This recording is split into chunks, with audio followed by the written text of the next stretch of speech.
Hi, everybody. One of the questions I get very often is, why won't a lawyer tell me how much my case is worth? And I was thinking about this, and I came to the conclusion that there may be another reason, in addition to all of the reasons that I provided in the video where I talked about why a lawyer doesn't tell you what your case is worth. And the number one reason in that video was the fact that the lawyer doesn't want to be wrong, right? He or she doesn't want to tell you, hey, I believe your case is worth $500,000, $500,000. And then when it comes, time for trial, say they can't settle it for $500,000. They could only get like $95,000. They don't want you to say, wait a minute, you told me you were going to get me $500,000. Now you're only getting me $95,000. And it works the other way too, right? If they tell you, hey, I think it's worth $100,000, and that's what your expectation is, and then the lawyer goes in and gets you $300,000 or $400,000. Well, wow, that lawyer is a real hero, right? And then you'll be really happy with that lawyer. But they don't like to tell you value. And one of the reasons, I think, is the way they negotiate a case. Because most people, the way they negotiate a case is they start high and they make what's known as a demand to the insurance company. And let's say it's $1 million policy. So the lawyer may say, okay, I'm going to demand $650,000. And then the insurance company is going to say, oh my God, that's so high. Are you crazy? We're not going to give you any offers against that kind of a demand. That's way too high. We have the case valued at under 6 figures. Our first offer, we're not even going to give you any offer. You have to come down. And now the lawyer comes down and says, okay, how about 200? And they say, okay, how about 15,000? And see, what the insurance company is trying to do is they're trying to bring you down into that world of 15,000. Now you can negotiate from there, and you might be able to get it up to 40 or even 60 or maybe even 85, and then you're going to park it there. But the lawyer doesn't know how far the insurance company, the powerful insurance company, and their defense lawyers are going to whittle him away, and how far they're going to chisel and whittle and cut his demand down. And that's why he doesn't want to tell you what your case is worth, because he doesn't know how far down the insurance company is going to bring him or her, right? And at that point, they have to settle. They don't have any other recourse because they're not going to go to trial.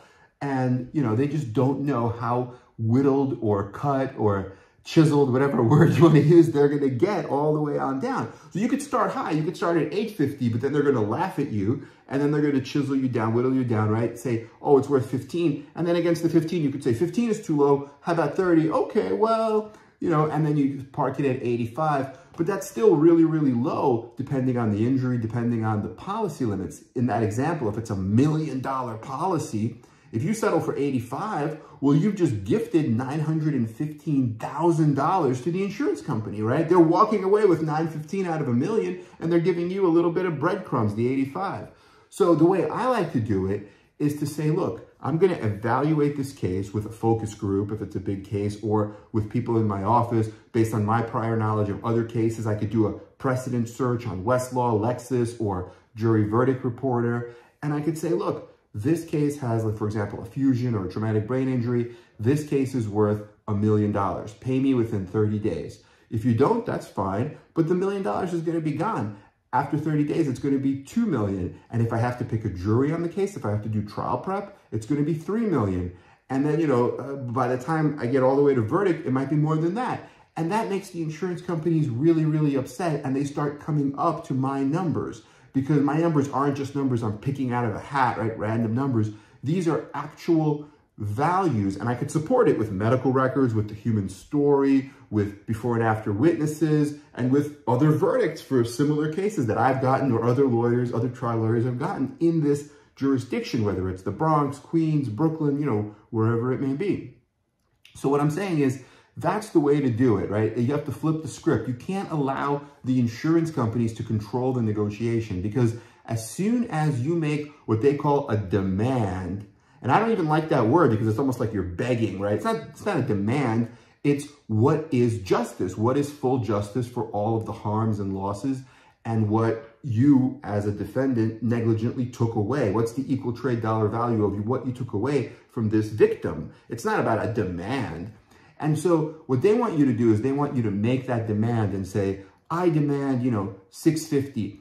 And then they're going to whittle you down, right, to like 200, 300. Once you say my demand is 200, that's it. You can never go back up, right?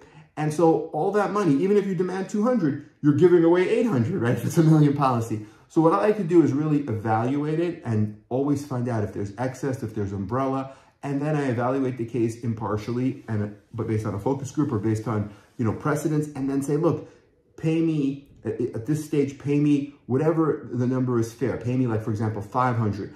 You have 30 days. Like, for example, today is February 19th. So I'll say March 19th at 5 p.m., this expires.